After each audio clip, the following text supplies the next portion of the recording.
परिचय। हेलो रोहित, तुम कैसे हो?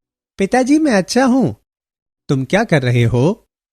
मैं रसायन विज्ञान पढ़ रहा हूं पिताजी। वाह, रसायन विज्ञान पढ़ने के लिए अच्छा विषय है। धन्यवाद पिताजी। तुम जानते हो कि सभी वस्तुएं परमाणु से मिलकर बनी होती हैं। ऐसा कैसे संभव है पिताजी? और परमाणु क्या होते हैं? परमाणु साधारण पदार्थों की मूल निर्माण इकाइयां होते हैं। जैसे कि तुम जानते हो कि हर चीज अणुओं से बनी होती है और परमाणुओं के परस्पर मिलने से। अच्छा पिताजी, परमाणुओं में किस प्रकार की सामग्रियां होती हैं? परमाणु इलेक्ट्रॉनों, प्रोटॉनों और न्यूट्रॉनों से मिलकर बने होते हैं और इनमें एक केंद्रीय कोर होती है जो नाभिक कहलाती है। ये तो बहुत रोचक लगता है। क्या आप इस बारे में मुझे कुछ और बता सकते हैं? क्यों नहीं रोहित, आओ मैं तुम्हें परमाणु की संरचना के बारे में और अधिक बताता हूं। परिचय। हेलो रोहित, तुम कैसे हो? पिताजी, मैं अच्छा हूं। तुम क्या कर रहे हो? मैं रसायन विज्ञान पढ़ रहा हूं पिताजी। वाह, रसायन विज्ञान पढ़ने के लिए अच्छा विषय है। धन्यवाद पिताजी। तुम जानते हो कि सभी वस्तुएं परमाणु से मिलकर बनी होती हैं। ऐसा कैसे संभव है पिताजी? और परमाणु क्या होते हैं? परमाणु साधारण पदार्थों की मूल निर्माण इकाइयां होते हैं। जैसे कि तुम जानते हो कि हर चीज अणुओं से बनी होती है और परमाणुओं के परस्पर मिलने से। अच्छा पिताजी, परमाणुओं में किस प्रकार की सामग्रियां होती हैं? परमाणु इलेक्ट्रॉनों, प्रोटॉनों और न्यूट्रॉनों से मिलकर बने होते हैं और इनमें एक केंद्रीय कोर होती है जो नाभिक कहलाती है। ये तो बहुत रोचक लगता है। क्या आप इस बारे में मुझे कुछ और बता सकते हैं? क्यों नहीं रोहित, आओ मैं तुम्हें परमाणु की संरचना के बारे में और अधिक बताता हूं।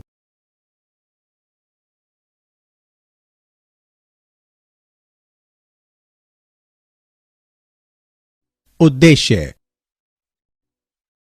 इस पाठ के अंत में आप निम्न करने में सक्षम हो जाएंगे: अपरमाणविक कणों की व्याख्या करना, परमाणु मॉडलों की चर्चा करना, परमाणु संख्या तथा द्रव्यमान संख्या को परिभाषित करना, संभारिक और समस्थानिक को परिभाषित करना, बोर के परमाणु मॉडल के विकास की पृष्ठभूमि की व्याख्या करना, हाइड्रोजन परमाणु के बोर मॉडल की व्याख्या करना।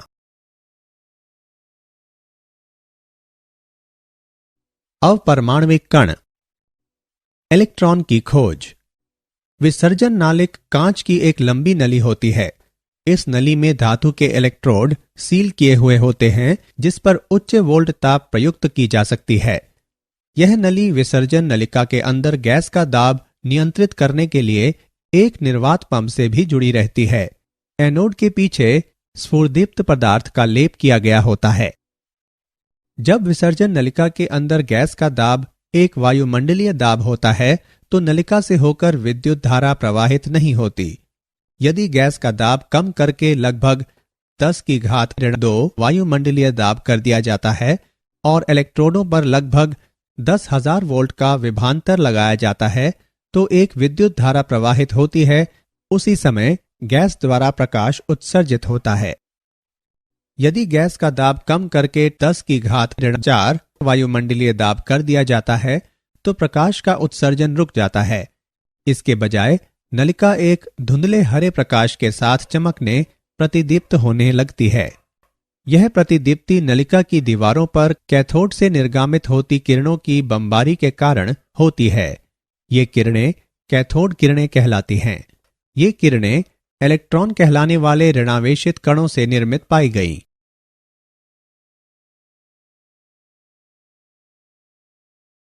कैथोड किरणों के गुण। कैथोड किरणें सीधी दिशा में गमन करती हैं। कैथोड किरणों के मार्ग में रखी कोई वस्तु स्पष्ट छाया बनाती है। इससे स्पष्ट होता है कि कैथोड किरणें सीधी रेखा में गमन करती हैं। विद्युत क्षेत्र का प्रभाव। जब कैथोड किरणों के प्रवाह पर विद्युत क्षेत्र प्रयुक्त किया जाता है तो वे धनात्मक प्लेट की ओर मुड़ जाती हैं। इससे स्पष्ट होता है कि कैथोड किरणें ऋणावेशित होती हैं। चुंबकीय क्षेत्र का प्रभाव। जब कैथोड किरणों के अभिलंबवत चुंबकीय क्षेत्र प्रयुक्त किया जाता है तो वे ऋणात्मक कणों के लिए अपेक्षित दिशा में मुड़ जाती हैं। इससे पुष्टि होती है कि कैथोड किरणें ऋणावेशित होती हैं।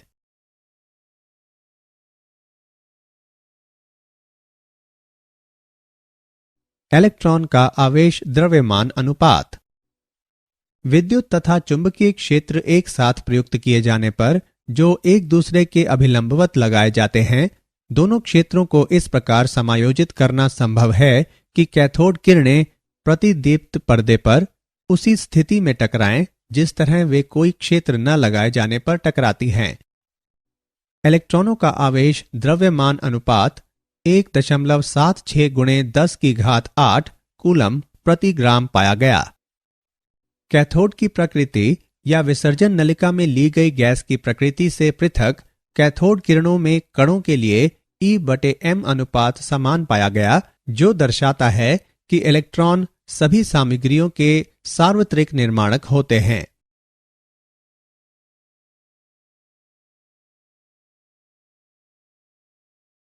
इलेक्ट्रॉनों पर आवेश। R.A. मिलिकन ने तेल बूंद प्रयोग द्वारा इलेक्ट्रॉन पर आवेश की मात्रा ज्ञात की। तेल की बूंदें एक छोटे छिद्र से होकर उपकरण में प्रवेश करती हैं और दो आवेशित प्लेटों के बीच गिरती हैं। एक सूक्ष्मदर्शी के जरिए बूंदों की गति का प्रेक्षण किया गया। आवेशित प्लेटों के बीच की वायु को X- किरणपुंज प्रवाहित करके आयनित किया गया। X- किरणें वायु के कणों को आयनित कर देती हैं। इस प्रकार उत्पन्न एक या अधिक इलेक्ट्रॉन तेल की बूंद द्वारा अवशोषित किए जा सकते हैं। अतः इलेक्ट्रॉन पर आवेश E बराबर 1.6 गुणे 10 की घात -19 कूलम। इलेक्ट्रॉन का द्रव्यमान Me बराबर 9.31 गुणे 10 की घात -31 किलोग्राम।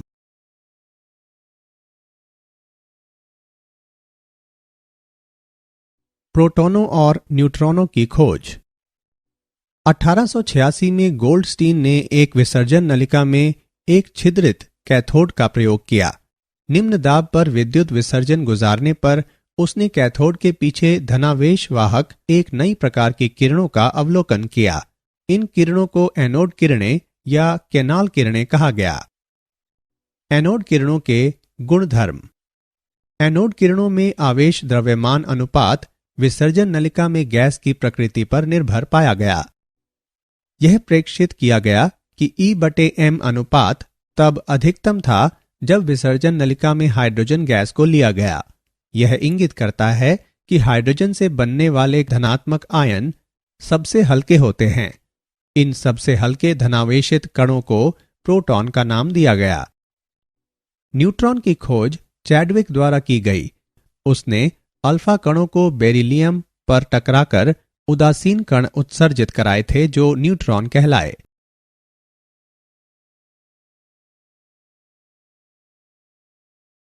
परमाणु मॉडल। परमाणु का थॉम्सन मॉडल। उसने प्रस्तावित किया कि परमाणु एक समान घन आवेशित गोला होता है जिसमें इलेक्ट्रॉन कम या अधिक समान रूप से वितरित रहते हैं। परमाणु का यह मॉडल प्लम पुडिंग या रेजिन पुडिंग मॉडल कहलाया।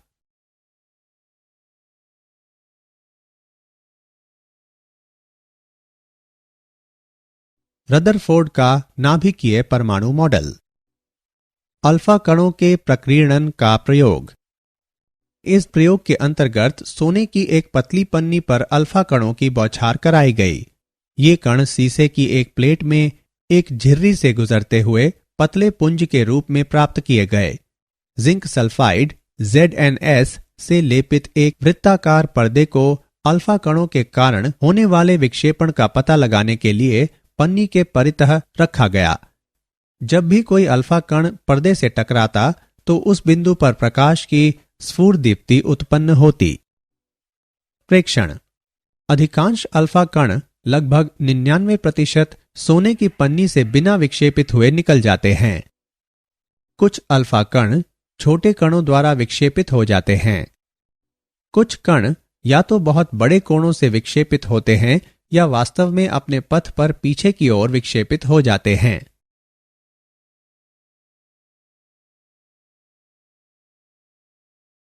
रदरफोर्ड के नाभिकीय परमाणु मॉडल की व्याख्या। उन्होंने अपने प्रेक्षणों की व्याख्या निम्नानुसार की। चूंकि अधिकांश अल्फा कण बिना विक्षेपित हुए सोने की पन्नी को पार कर जाते हैं, इससे पता चलता है कि परमाणु में अधिकांश स्थान रिक्त होता है। अल्फा कण धनावेशित होने तथा पर्याप्त द्रव्यमान वाले होने के कारण किसी भारी धनावेशित केंद्र द्वारा ही विक्षेपित हो सकते हैं। अल्फा कणों के विक्षेपण का छोटा कोण इंगित करता है कि परमाणु में एक भारी धनावेशित केंद्र उपस्थित होता है। रदरफोर्ड ने इस धनावेशित केंद्र को नाभिक का नाम दिया। भारी धनावेशित केंद्र से सीधे टकराने वाले अल्फा कण बड़े कोणों द्वारा विक्षेपित हुए। चूंकि ऐसे अल्फा कणों की संख्या बहुत कम थी, इसलिए भारी धनावेशित केंद्र द्वारा घेरा गया स्थान बहुत कम होना चाहिए।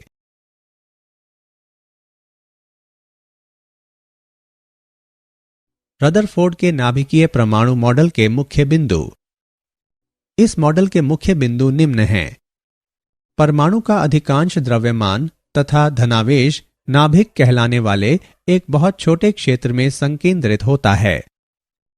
नाभिक इलेक्ट्रॉनों से घिरा होता है जो इसके चारों ओर बहुत उच्च गति से घूमते हैं। इलेक्ट्रॉनों तथा नाभिक के बीच आकर्षण का स्थिर वैद्युत बल घूमते इलेक्ट्रॉनों पर कार्य करने वाले अपकेंद्री बल द्वारा संतुलित किया जाता है। इलेक्ट्रॉनों पर कुल ऋणावेश नाभिक पर कुल धनावेश के बराबर होता है, इसलिए परमाणु अपनी समग्रता में वैद्युतिक उदासीन होता है। परमाणु के अंदर अधिकांश स्थान रिक्त होता है।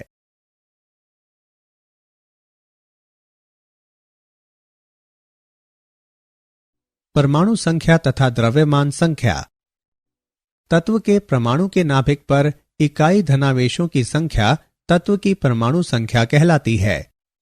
किसी तत्व की परमाणु संख्या इसके परमाणु के नाभिक में प्रोटॉनों की संख्या या नाभिक से इतर इलेक्ट्रॉनों की संख्या के बराबर होती है। सामान्यतः इसे Z अक्षर से प्रदर्शित किया जाता है। परमाणु संख्या Z बराबर प्रोटॉनों की संख्या बराबर इलेक्ट्रॉनों की संख्या। द्रव्यमान संख्या। नाभिक में प्रोटॉनों तथा न्यूट्रॉनों की कुल संख्या परमाणु की द्रव्यमान संख्या कहलाती है। इसे सामान्यतः अक्षर A से प्रदर्शित किया जाता है। द्रव्यमान संख्या A बराबर प्रोटॉनों की संख्या प्लस न्यूट्रॉनों की संख्या बराबर न्यूक्लियल आयनों की संख्या।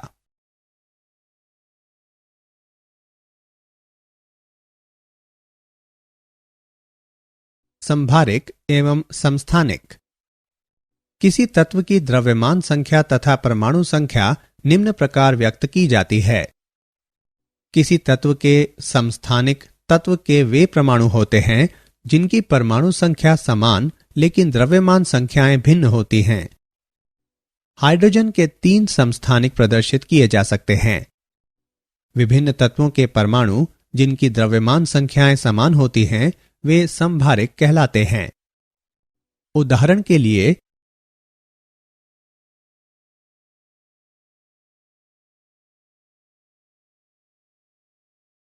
रदरफोर्ड के मॉडल के दोष। वैद्युत चुंबकीय सिद्धांत के अनुसार एक आवेशित कण त्वरित किए जाने पर वैद्युत चुंबकीय विकिरण के रूप में ऊर्जा उत्सर्जित करता है। रदरफोर्ड के मॉडल के अनुसार इलेक्ट्रॉन नाभिक के चारों ओर चक्कर काटते हैं। इसका अर्थ है कि इलेक्ट्रॉन सदैव एक त्वरण की अवस्था में रहते हैं। चूंकि इलेक्ट्रॉन आवेशित कण होते हैं, इसलिए इलेक्ट्रॉनों को विकिरण उत्सर्जित करना चाहिए और इसके परिणाम स्वरूप उन्हें मंद पड़ जाना चाहिए तथा अंततः एक कुंडलित पथ का अनुसरण करते हुए नाभिक में गिर जाना चाहिए। रदरफोर्ड का मॉडल परमाणुओं के स्थायित्व की व्याख्या करने में विफल है। यह नाभिक के परितः इलेक्ट्रॉनों के वितरण को स्पष्ट नहीं करता और हमें उनकी ऊर्जाओं के बारे में कुछ नहीं बताता। रदरफोर्ड का मॉडल हाइड्रोजन स्पेक्ट्रम में कुछ निश्चित रेखाओं की उपस्थिति की व्याख्या करने में भी विफल है।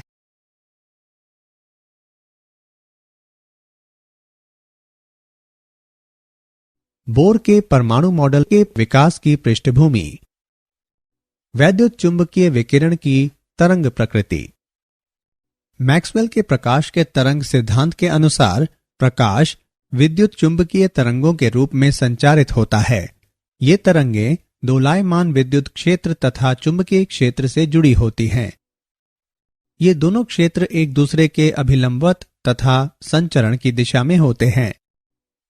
तरंग का मानक।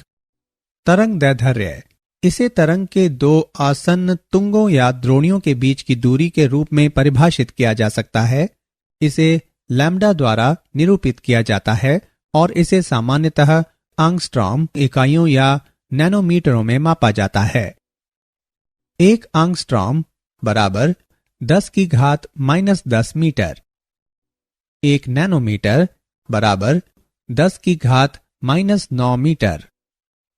आवृत्ति इसे एक सेकंड में एक बिंदु विशेष से गुजरती तरंगों की संख्या के रूप में परिभाषित किया जा सकता है। इसे न्यू द्वारा निरूपित किया जाता है। इसकी इकाइयां हैं चक्र प्रति सेकंड या हर्ट्ज। वेग किसी तरंग द्वारा एक सेकंड में चली गई दूरी तरंग का वेग कहलाती है। इसे अक्षर c से निरूपित किया जाता है। आवृत्ति तथा तरंग दैर्ध्य का वेग c से निम्न संबंध होता है। c बराबर न्यू गुणे लैम्ब्डा। मीटर प्रति सेकंड इसका मात्रक है। तरंग संख्या इसे प्रति इकाई लंबाई तरंग दैर्ध्य की संख्या के रूप में परिभाषित किया जा सकता है। यह तरंग दैर्ध्य के विलोम के बराबर होती है। इसे इससे निरूपित किया जाता है। इसका मात्रक तरंग दैर्ध्य के मात्रक के व्युत्क्रम होता है। इसे सामान्यतः 1/सेंटीमीटर या 1/मीटर द्वारा व्यक्त किया जाता है। आयाम यह किसी तरंग के तुंग की ऊंचाई या द्रोणी की गहराई होती है। इसे सामान्यतः अक्षर a द्वारा निरूपित किया जाता है। तरंग का आयाम इसका घनत्व निर्धारित करता है।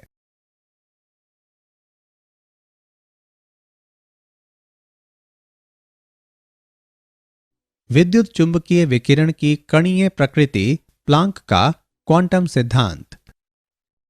विकिरण का तरंग सिद्धांत प्रकाश वैद्युत प्रभाव तथा कृष्ण पिंड से विकिरण की परिघटनाओं की व्याख्या नहीं कर सकता।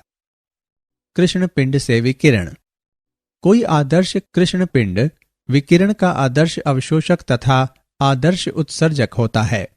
जब ऐसे पिंड को गर्म किया जाता है तो यह लाल पप्त हो जाता है। दूसरे शब्दों में यह लाल रंग का प्रकाश उत्सर्जित करता है।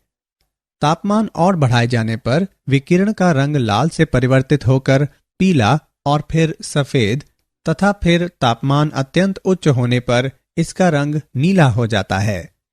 इससे पता चलता है कि कृष्ण पिंड द्वारा उत्सर्जित विकिरण का तरंग दैर्ध्य तापमान में बढ़ोतरी होने के साथ कम होता जाता है। ग्राफ पर दाएं से बाएं की ओर विचार करें। किसी दिए गए तापमान पर उत्सर्जित विकिरण की तीव्रता तरंग दैर्ध्य में कमी होने के साथ बढ़ते हुए एक दिए गए तरंग दैर्ध्य पर अधिकतम मान तक पहुंचती है और फिर तरंग दैर्ध्य में और कमी होने के साथ घटना आरंभ हो जाती है।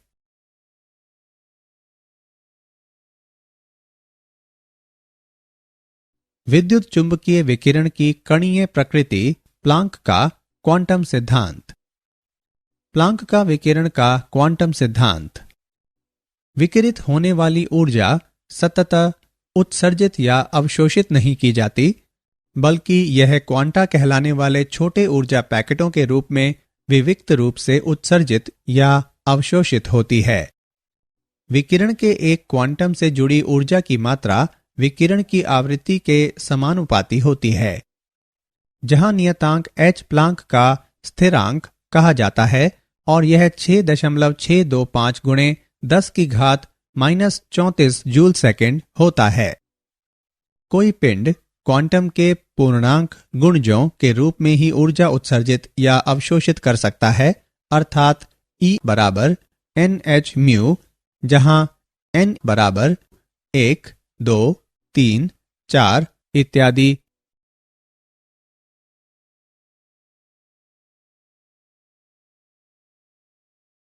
प्रकाश विद्युत प्रभाव। प्रकाश विद्युत प्रभाव को किसी धातु के पृष्ठ से इलेक्ट्रॉनों के निकलने के रूप में परिभाषित किया जा सकता है जब उस पर उपयुक्त आवृत्ति का प्रकाश टकराता है।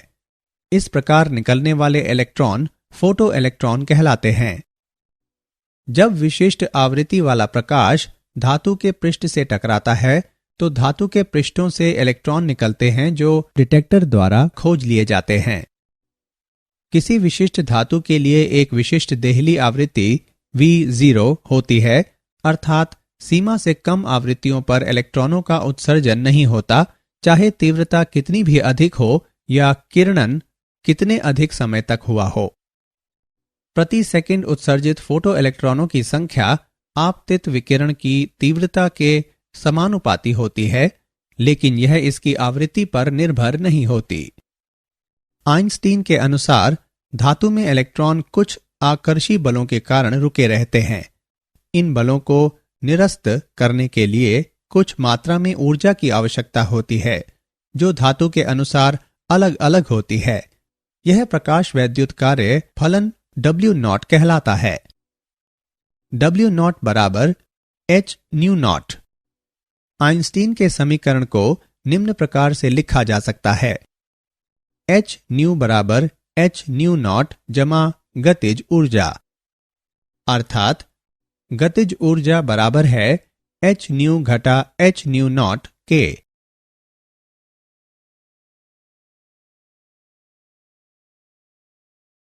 विद्युत चुंबकीय विकिरण का द्वैत व्यवहार। यह मानते हुए प्रकाश वैद्युत प्रभाव की व्याख्या की जा सकती है कि विकिरण क्वांटा कहलाने वाले ऊर्जा के छोटे पैकेटों से निर्मित होता है। ऊर्जा के इन पैकेटों को कण माना जाता है। दूसरी ओर विकिरण व्यक्तीकरण व विवर्तन जैसी परिघटनाओं को प्रकट करता है, जो इंगित करती हैं कि इनकी प्रकृति तरंगीय होती है। इसलिए यह निष्कर्ष निकाला जा सकता है कि विकिरण की द्वैत प्रकृति होती है, अर्थात इसकी प्रकृति कणीय होने के साथ तरंगीय भी होती है।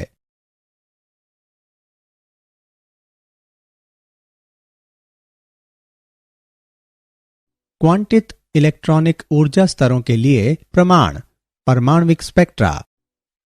प्रिज्म से गुजरने के बाद प्रकाश के एक पुंज का विभिन्न आवृत्तियों वाले विकिरण में बंटने की परिघटना वर्ण विक्षेपण कहलाती है और पुंज के वर्ण विक्षेपण के पश्चात प्राप्त विकिरण पैटर्न वर्णक्रम या स्पेक्ट्रम कहलाता है। सूर्य के प्रकाश का वर्ण विक्षेपण होने पर 7 रंग प्राप्त होते हैं, जो बिना किसी असांतत्य के बैंगनी से लाल तक होते हैं, जिसका अर्थ है कि प्रत्येक रंग अन्य रंगों में मिश्रित होता है। ऐसा स्पेक्ट्रम सतत स्पेक्ट्रम कहलाता है।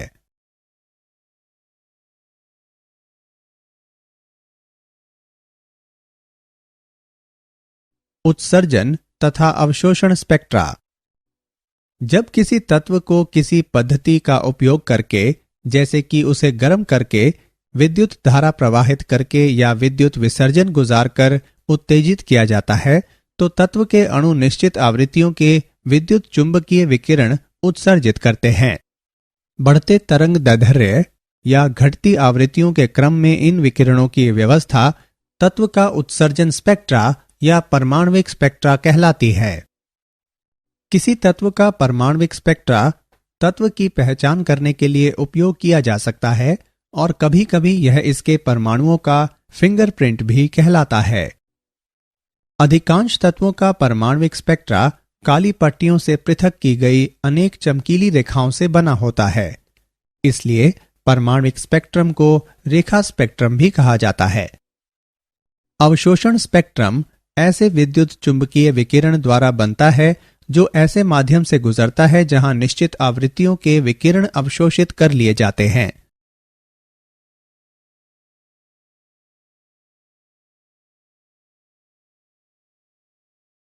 हाइड्रोजन का रेखीय स्पेक्ट्रम। जब एक विद्युत विसर्जन हाइड्रोजन गैस से गुजरता है तो इसके अणु हाइड्रोजन परमाणुओं में वियोजित हो जाते हैं।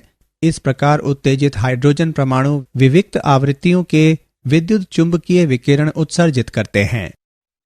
प्राप्त स्पेक्ट्रम में बड़ी संख्या में चमकीली रेखाएं होती हैं। प्रत्येक रेखा हाइड्रोजन परमाणुओं द्वारा उत्सर्जित प्रकाश की विशिष्ट आवृत्ति के संगत होती है। हाइड्रोजन के उत्सर्जन स्पेक्ट्रम में ये रेखाएं निम्नानुसार 5 श्रेणियों में वर्गीकृत की जा सकती हैं।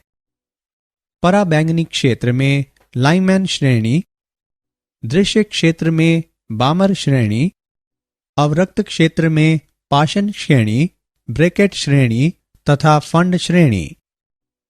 यदि स्पेक्ट्रल रेखाएं तरंग संख्याओं के रूप में व्यक्त की जाएं, तो दृश्य क्षेत्र में रेखाएं निम्न सूत्र का पालन करेंगी। तरंग संख्या बराबर 1,09,677 गुणे 1/2 वर्ग माइनस 1/n वर्ग प्रति सेंटीमीटर, जहां n एक पूर्णांक है जो 3 के बराबर या इससे अधिक है। 3 अर्थात n बराबर 3, 4, 5 तथा इसी प्रकार अन्य।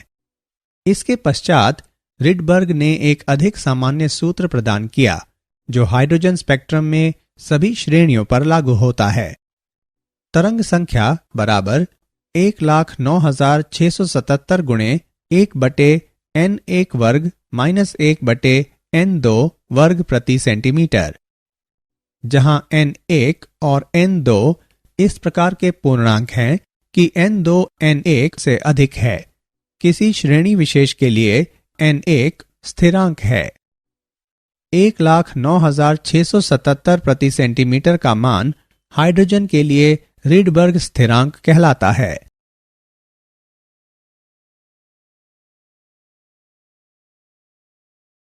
हाइड्रोजन परमाणु के लिए बोर मॉडल। बोर का परमाणु मॉडल विकिरणों के क्वांटम सिद्धांत पर आधारित है। इस मॉडल के मुख्य बिंदु निम्न हैं। किसी परमाणु में इलेक्ट्रॉन केवल निश्चित चयनित वृत्ताकार कक्षाओं में नाभिक के परितः घूम सकते हैं। इन कक्षाओं की निश्चित ऊर्जाएं होती हैं और ये ऊर्जा कक्षक या ऊर्जा स्तर कहलाते हैं। इन्हें 1, 2, 3, 4 इत्यादि के रूप में संख्यांकित किया जाता है या K, L, M, N के रूप में निर्दिष्ट किया जाता है। केवल वे कक्षाएं अनुमत होती हैं जिनमें इलेक्ट्रॉनों का कोणीय संवेग h/2 पाई का गुणक एक पूर्ण संख्या होता है, जहां h प्लांक का स्थिरांक है, अर्थात इलेक्ट्रॉन का कोणीय संवेग mvr बराबर nh/2 पाई, जहां n बराबर 1, 2, 3 तथा इसी प्रकार अन्य। जहां m इलेक्ट्रॉन का द्रव्यमान है, v इलेक्ट्रॉन का वेग है तथा r कक्षा की त्रिज्या है। दूसरे शब्दों में किसी परमाणु में इलेक्ट्रॉन का कोणीय संवेग क्वांटीकृत होता है। जब तक इलेक्ट्रॉन किसी विशेष कक्षा में रहता है, यह ऊर्जा मुक्त या प्राप्त नहीं करता।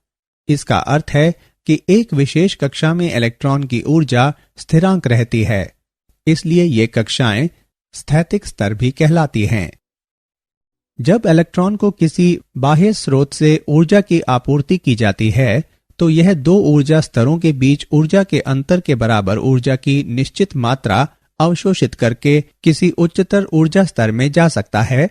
जब इलेक्ट्रॉन किसी निम्नतर ऊर्जा स्तर में आता है, तो यह विकिरण के फोटॉन के रूप में ऊर्जा की वही मात्रा विकिरित कर देता है। डेल्टा E बराबर E2 माइनस E1 बराबर h न्यू। न्यू बराबर E2 minus E1 by h, जहां न्यू उत्सर्जित विकिरण की आवृत्ति है।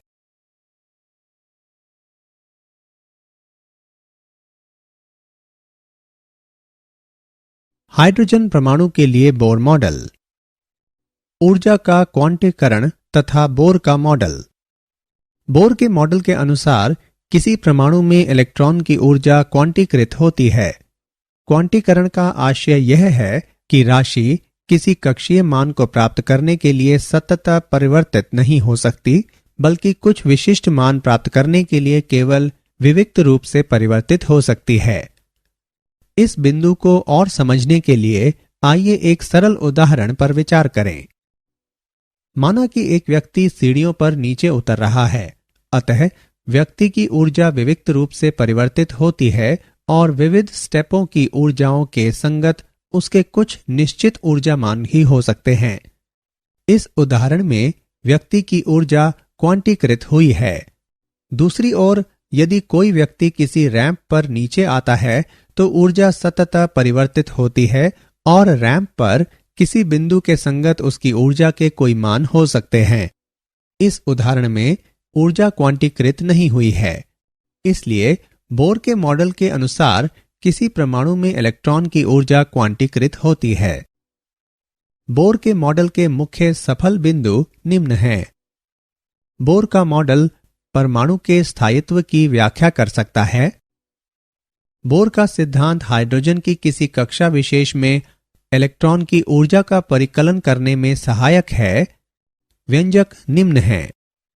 En बराबर -k वर्ग गुणे 2 गुणे पाई वर्ग गुणे m गुणे e की घात 4/n वर्ग गुणे h वर्ग, जहां m इलेक्ट्रॉन का द्रव्यमान है, e इलेक्ट्रॉन पर आवेश है, h प्लांक का स्थिरांक है, k कूलम का स्थिरांक नियम है।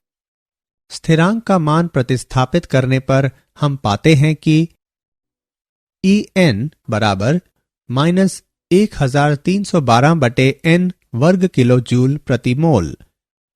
बोर ने हाइड्रोजन परमाणु में किसी कक्षा की त्रिज्या के लिए एक समीकरण प्रदान किया। Rn बराबर n वर्ग गुणे h वर्ग बटे 4 गुणे पाई वर्ग गुणे k गुणे m गुणे e वर्ग। Rn बराबर n वर्ग गुणे 0.529 गुणे 10 की घात -10 मीटर। Rn बराबर n वर्ग गुणे 0.529 एंगस्ट्रॉम। इस प्रकार n के बढ़ने के साथ कक्षा की त्रिज्या बढ़ती है। हाइड्रोजन की प्रथम कक्षा की त्रिज्या 0.529 एंगस्ट्रॉम होती है। यह बोर की त्रिज्या कहलाती है।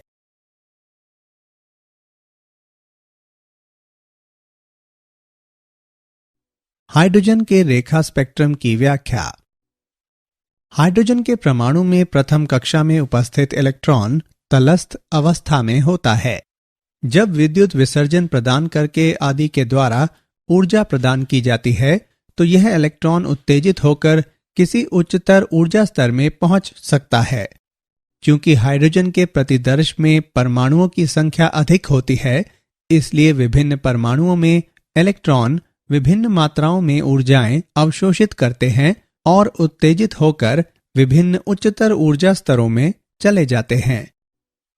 उदाहरण के लिए आइए विभिन्न हाइड्रोजन परमाणुओं के चौथे ऊर्जा स्तर n बराबर 4 में उपस्थित इलेक्ट्रॉनों पर विचार करें। कुछ परमाणुओं में यह सीधे तलस्थ अवस्था n बराबर 1 में आ सकता है, जबकि कुछ अन्य में यह कूदकर द्वितीय ऊर्जा स्तर n बराबर 2 में और इसके बाद प्रथम ऊर्जा स्तर n बराबर 1 में जा सकता है, जबकि कुछ अन्य परमाणुओं में यह तृतीय n बराबर 3 और द्वितीय ऊर्जा स्तरों से n बराबर 2 प्रथम स्तर में आ सकता है। उच्चतर ऊर्जा स्तरों से प्रथम ऊर्जा स्तर में संक्रमणों के कारण उत्पन्न होने वाली रेखाएं लेमेन रेखाएं कहलाती हैं। इसी प्रकार उच्चतर ऊर्जा स्तरों से द्वितीय, तृतीय, चतुर्थ और पंचम ऊर्जा स्तरों में इलेक्ट्रॉनों के संक्रमण के परिणाम स्वरूप प्राप्त रेखाएं क्रमशः बामर, पाशन, ब्रैकेट और फंड रेखाएं कहलाती हैं। माना कि हाइड्रोजन परमाणु में n बराबर n2 वाली एक उच्चतर कक्षा से एक इलेक्ट्रॉन कूदकर n बराबर n1 वाले एक निम्नतर स्तर में आ जाता है। इस संक्रमण के परिणाम स्वरूप इलेक्ट्रॉन फोटॉन विकिरण के रूप में ऊर्जा उत्सर्जित करता है। तब उत्सर्जित फोटॉन की आवृत्ति है आवृत्ति बराबर 3.29 गुणे 10 की घात 15 गुणे 1/n1 वर्ग माइनस 1/n2 वर्ग प्रति सेकेंड। तरंग संख्या के संदर्भ में 1,09,677 गुणे 1/n1 वर्ग माइनस 1/n2 वर्ग प्रति सेंटीमीटर।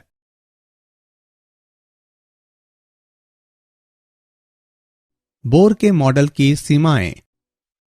बोर का मॉडल एक से अधिक इलेक्ट्रॉन वाले परमाणुओं के स्पेक्ट्रा को स्पष्ट नहीं कर सका। चुंबकीय क्षेत्र की उपस्थिति में प्रत्येक स्पेक्ट्रल रेखा कम अंतराल वाली रेखाओं में बंट जाती है। जी-मैन प्रभाव कहलाने वाली यह परिघटना बोर के मॉडल के आधार पर स्पष्ट नहीं की जा सकी। इसी प्रकार प्रयुक्त विद्युत क्षेत्र के प्रभाव के अंतर्गत स्पेक्ट्रल रेखाओं का विभाजन, जो स्टार्क प्रभाव कहलाता है, की व्याख्या भी बोर के मॉडल द्वारा नहीं की जा सकी।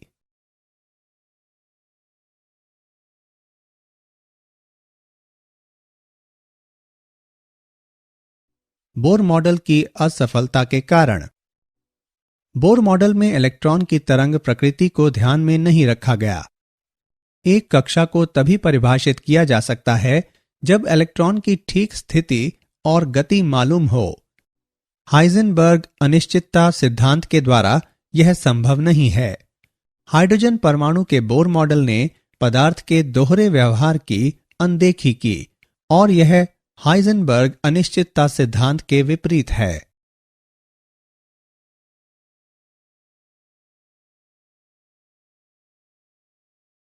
क्या आप जानते हैं, परमाणु विखंडन करने वाले वैज्ञानिकों को मनुष्य द्वारा निर्मित सर्वोच्च रिकॉर्ड तापमान का श्रेय प्राप्त है, जो सूर्य के आंतरिक भाग से 1,00,000 गुने अधिक गर्म है। लेड आयनों का संघटन करने वाले वैज्ञानिकों ने लगभग 5.5 ट्रिलियन सेल्सियस तापमान पर अत्यंत गर्म उप परमाणविक सूप निर्मित किया, जो क्वार्क ग्लुऑन प्लाज्मा कहलाता है। यह ताप किसी प्रयोग में दर्ज किया गया सर्वाधिक उच्च तापमान है।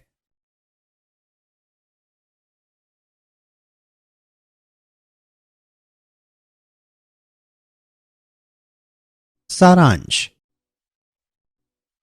आइए हमने जो कुछ सीखा है उसे संक्षेप में दोहराएं। इलेक्ट्रॉन ऋणावेशित होते हैं। इलेक्ट्रॉनों का आवेश द्रव्यमान अनुपात 1.76 गुणे 10 की घात 8 कूलम प्रति ग्राम पाया गया। रदरफोर्ड ने सिद्ध किया कि परमाणु का अधिकांश द्रव्यमान तथा धनावेश नाभिक कहलाने वाले एक बहुत छोटे क्षेत्र में संकेंद्रित होता है। द्रव्यमान संख्या A बराबर प्रोटॉनों की संख्या प्लस न्यूट्रॉनों की संख्या बराबर न्यूक्लियाइनों की संख्या। मैक्सवेल के प्रकाश के तरंग सिद्धांत के अनुसार विद्युत क्षेत्र तथा चुंबकीय क्षेत्र एक दूसरे के अभिलंबवत तथा संचरण की दिशा में होते हैं। कोई आदर्श कृष्ण पिंड विकिरण का आदर्श अवशोषक तथा आदर्श उत्सर्जक होता है।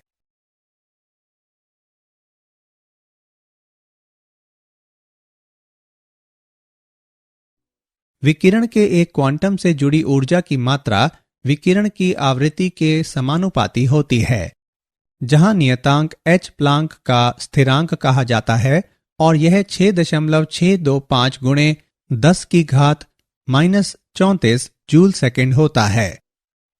प्रकाश वैद्युत प्रभाव को किसी धातु के पृष्ठ से इलेक्ट्रॉनों के निकलने के रूप में परिभाषित किया जा सकता है जब उस पर उपयुक्त आवृत्ति का प्रकाश टकराता है।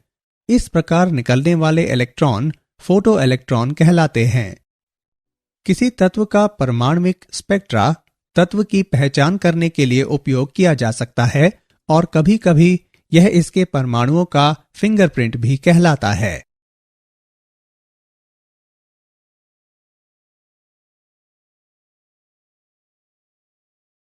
हाइड्रोजन के उत्सर्जन स्पेक्ट्रम में रेखाएं निम्नानुसार 5 श्रेणियों में वर्गीकृत की जा सकती हैं। लाइमैन श्रेणी, बामर श्रेणी, पाशन श्रेणी, ब्रैकेट श्रेणी तथा फंड श्रेणी। रिडबर्ग ने एक अधिक सामान्य सूत्र प्रदान किया जो हाइड्रोजन स्पेक्ट्रम में सभी श्रेणियों पर लागू होता है। 1,09,677 प्रति सेंटीमीटर का मान हाइड्रोजन के लिए रिडबर्ग स्थिरांक कहलाता है। बोर ने हाइड्रोजन परमाणु में किसी कक्षा की त्रिज्या के लिए एक समीकरण प्रदान किया। Rn बराबर n वर्ग गुणे 0.529 एंगस्ट्रॉम।